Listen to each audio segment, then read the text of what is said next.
करूया बातमी अशी आहे की मराठा आरक्षणासाठी लढा देणारे मनोज जरांगे पाटील बीडमधील मातुरी गावात दाखल झालेले आहेत। यावेळी त्यांनी पुन्हा एकदा टीकास्त्र सोडलं। मागच्या दारातून गेलेल्यांना मराठे मोजत नाहीत तर मैदानात असणाऱ्यांना मोजतो असं जरांगे म्हणाले। यावेळी त्यांनी छगन भुजबळांवरही निशाणा साधला। ओबीसी यात्रा ही केवळ छगन भुजबळांच्या हट्टापायी असल्याचं जरांगे म्हणाले। हे असे शेलार साहेबांनी समजून घ्यायला पाहिजे काय मत आहे आमचं। आम्ही कोणाला बोलतो, चूक झाल्यावर बोलतो, मग ते सत्ताधारी असो न काही विरोधक असो आम्ही गिनत नाहीत। आणि तुम्ही ह्या भानगडीत नका पडू म्हणा। तुम्ही जे आत्ता कोणचं प्रत्युत्तर देणार आहे ना, या भानगडीत पडू नका। मराठ्यांना चॅलेंज नाही करायचं। मराठ्यांना चॅलेंज करणारे कटकपर्यंत टिकून दिलेले नाहीत मराठ्यांनी, हे लक्षात ठेवायचं। मी बोलत नाही म्हणून तुम्ही बोलायला लागलं तर असं करू नका। मी जर एकदा बिघडलो ना तर इतका बोलेल की तुम्हाला तोंडसुद्धा बाहेर नाही काढता यायचं आणि मराठी काढू देणार नाही तुम्हाला तोंड बाहेर। की एक लोकशाहीत अधिकार आहे प्रत्येकाला काढण्याचा, ज्यांनी त्यांनी काढावं त्याबद्दल आमचं काय नाराजी असण्याचं काही कारण नाही। परंतु विनाकारण एखाद्या जातीच्या विरोधात रोष निर्माण करायचा किंवा त्यांना काहीतरी टार्गेट करायचं म्हणून कधी रॅल्या असल्या नाही पाहिजे। तुमच्या न्यायासाठी 100% असल्या पाहिजे, पण त्या तुमच्या न्यायासाठी नाही आहेत, त्या छगन भुजबळच्या हट्टापायी आहेत।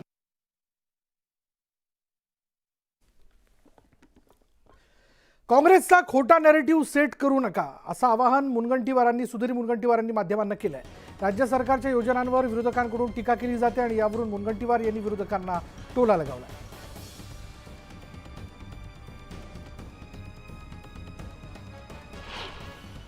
मला वाटतं की तुमच्या माध्यमातून महाविकास आघाडीचा खोटं बघण्याचा नरेटिव्ह पुढे नेऊ नका। आमच्या बहिणींना आम्ही 1500 रुपये दिल्याबरोबर यांना असं वाटलं की आता जे आपले हसीन सपने होते ते चकनाचूर होते आहे। ही योजना आल्यानंतर यांची झोप उडून गेली। हे प्रयत्न करूनही झोपू शकत नाही।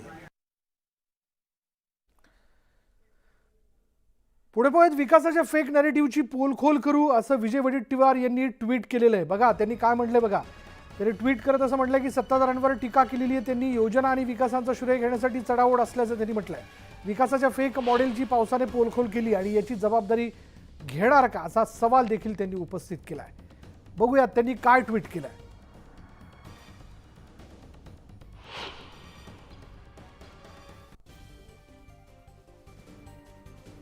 महायुती सरकारने विकासाचा किती फेक नॅरेटिव्ह तयार केला तरी अदृश्य शक्तीची पोलखोल केल्याशिवाय राहत नाही। गडचिरोली जिल्ह्यात पहिल्याच पावसात 1000 कोटींचे 6 राष्ट्रीय महामार्ग, 50हून अधिक राज्य आणि अंतर्गत रस्ते उखडले गेले। भ्रष्टाचार आणि निकृष्ट बांधकामामुळे शेकडो कोटींचा फटका सरकारी तिजोरीला बसला। योजना विकास कामांचं श्रेय घेण्यात चढाओढ करणारे आता विकासाच्या फेक मॉडेलचे आणि पहिल्याच पावसात उखडलेल्या रस्त्याची जबाबदारी घेणार का असं एक्सवर त्यांनी पोस्ट केलं।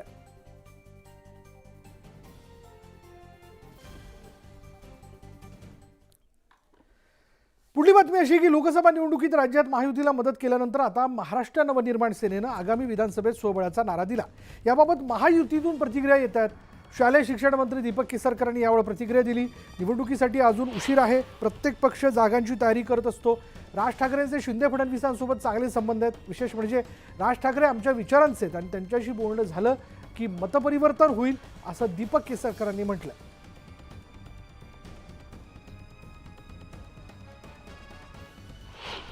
एक गोष्ट अशी आहे की अजून इलेक्शनला उशीर आहे। प्रत्येक पक्ष हा सर्व जागांची तयारी करत असतो, पण ज्याला बोलणी होतात आणि महत्त्वाच्या जागा ज्या निवडून येणाऱ्या असतील त्या ठिकाणी जागा मिळाल्यानंतर आपोआप युती होते। आमची महायुती आहे आणि त्याच्यामध्ये राजसाहेबांनी मागच्या वेळेला दिलेला पाठिंबा हा बिनशर्त पाठिंबा होता। यावेळेला त्यांचे आणि शिंदेसाहेबांचे, फडणवीस साहेबांचे अतिशय चांगले संबंध आहेत आणि विशेषतः ते आमच्या विचाराचे आहेत। मोदी साहेबांनी केलेला विकास त्यांना आवडतो आणि त्याच्यामुळे मला असं वाटतं की त्यांच्याशी ज्यावेळेला बोलणी होतील त्यावेळेला त्यांचं मतपरिवर्तन होऊ शकेल असं मला स्वतःला वाटतं। मनसे अध्यक्ष राज ठाकरे यांनी काल पदाधिकारी मेळाव्यात बोलताना स्वबळावर लढण्याची घोषणा केली होती। आगामी विधानसभा निवडणुकीत आपल्याला 225 ते 250 जागा लढवायच्या आहेत असं राज ठाकरे यांनी जाहीर केलं होतं। दरम्यान खासदार संजय राऊत यांनी या संदर्भात प्रतिक्रिया देत राज ठाकरेंवर खोचक शब्दात टीका केली। राज ठाकरे नुकतेच परदेशातून आलेले, ते बराच काळ तिकडे होते, त्यामुळे राज्यात काय सुरू आहे हे समजून घ्यायला त्यांना थोडा वेळ लागेल। काही दिवसांपूर्वी त्यांनी अमित शहा आणि नरेंद्र मोदी यांना बिनशर्त पाठिंबा दिला होता. आता फक्त एका महिन्यात त्यांनी त्यांची भूमिका बदलली आहे. हे आश्चर्यकारक आहे, अशी खोचक टीका संजय राऊत यांनी केली. विधानसभेच्या निवडणुकीमध्ये मला महाराष्ट्र नवनिर्माण सेनेचे आपले सर्व पदाधिकारी आपले लोक मला सत्तेत काही करून बसवायचे, काही करून.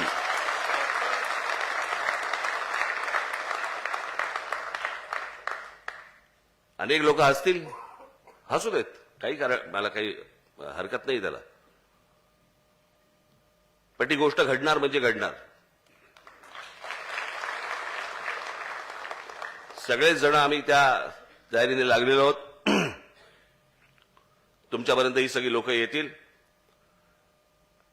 आणि मग त्याच्यानंतर युती होईल का, आपल्याला कोणत्या जागा मिळतील, असला कोणताही विचार मनामध्ये आणू नका. जवळपास 250 ते 250 जागा आपण लढवणार आहोत.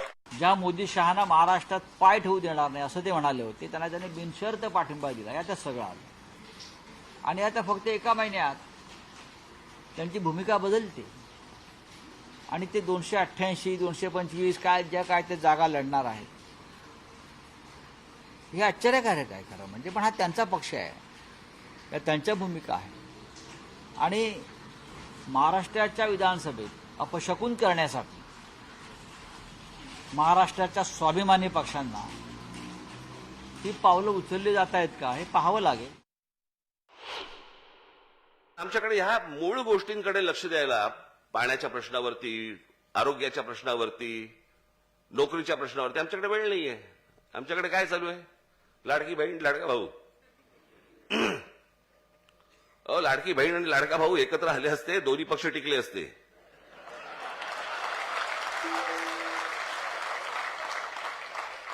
योजना कशाला पाहिजे त्याच्यासाठी? बहिणीला 1,500 रुपये देणार आणि काहीतरी असंच आहे ना, 1,500 रुपये महिन्या वगैरे आहेत का पैसे मुळात राज्य सरकारकडे? रस्त्यावरचे खड्डे बुजवायला नाहीयेत. राष्ट्रवादी काँग्रेस पक्ष पहिल्यापेक्षा जास्त मजबूत आहे म्हणून म्हटलं. ते परदेशामध्ये होते खूप काळ, ती खूप काळ परदेशात राहिल्यामुळे त्यांना इकडलं परिस्थिती माहीत नाही. राष्ट्रवादी पक्षानं, शरद पवार यांच्या राष्ट्रवादी काँग्रेस पक्षानं कधी नव्हे इतकं मोठं यश मिळवलं आहे. हे पक्ष टिकल्याचंच लक्षण आहे, कार्यकर्ते जागेवर असल्याचं लक्षण आहे आणि लोकांनी भरभरून मतदान केल्याचं लक्षण आहे. 8 लोकसभेच्या जागा जिंकणं माननीय पवार साहेबांच्या नेतृत्वाखाली लहान गोष्ट नाही. यानंतर बघूयात, मंदिर समितीला आषाढी यात्रेत 8,34,00,000 उत्पन्न मिळालेलं आहे. गतवर्षीपेक्षा 2 कोटीने उत्पन्नात वाढ झाली आहे. आषाढी एकादशी दिनांक 17 जुलै 2024 रोजी संपन्न झाली आणि या दिवशी मुख्यमंत्री महोदय आणि मानाचे वारकरी यांच्या शुभ हस्ते विठ्ठल रुक्मिणी मातेची शासकीय महापूजा संपन्न झाली. या यात्रेचा कालावधी दिनांक 6 ते 21 जुलै रोजी असा होता आणि या यात्रेमध्ये मंदिर समितीला 8,34,00,000 उत्पन्न मिळाल्याची माहिती आहे. देणगी स्वरूपात हे सगळे उत्पन्न आलं आहे अशी माहिती कार्यकारी अधिकारी राजेंद्र शेळके यांनी दिली आहे.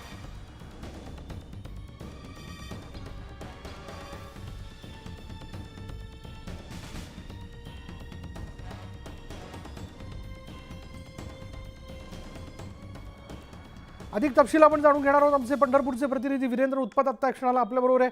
वीरेंद्र, यंदा मंदिर समितीला भक्तांकडनं देणगी स्वरूपात जे उत्पन्न आलंय किंवा जो आकडा समोर येताना दिसतोय तो गेल्या वर्षीपेक्षा किती आहे आणि गेल्या वर्षी किती मिळाले होते?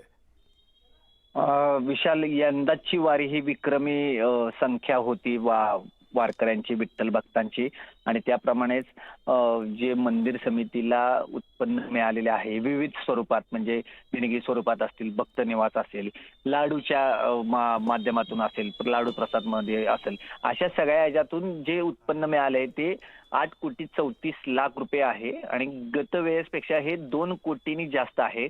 निश्चितच ती आनंदाची गोष्ट आहे. विविध प्रकारचे उपक्रम मंदिर समितीने राबवले होते. प्राथमिक सुविधा उपलब्ध करून दिल्या होत्या वारकऱ्यांसाठी आणि यातच जे विठ्ठला आणि रुक्मिणीच्या पायावरती येतात, दक्षिणा असेल, देणगी असेल आणि इतर स्वरूपात ते जे उत्पन्न आहे ते 2 कोटींनी तब्बल वाढलेलं आहे. विशाल, धन्यवाद या सगळ्या तपशिलाबद्दल. त्यामुळे देणगी स्वरूपात जर आता आपण पाहिलं, यंदा आषाढी एकादशीच्या निमित्ताने मंदिर समितीला म्हणजे विठ्ठल रुक्मिणी मंदिर समितीला 8,34,00,000 उत्पन्न मिळालं आहे. गेल्या वर्षीपेक्षा हे 2 कोटींनी या उत्पन्नात वाढ झाली आहे.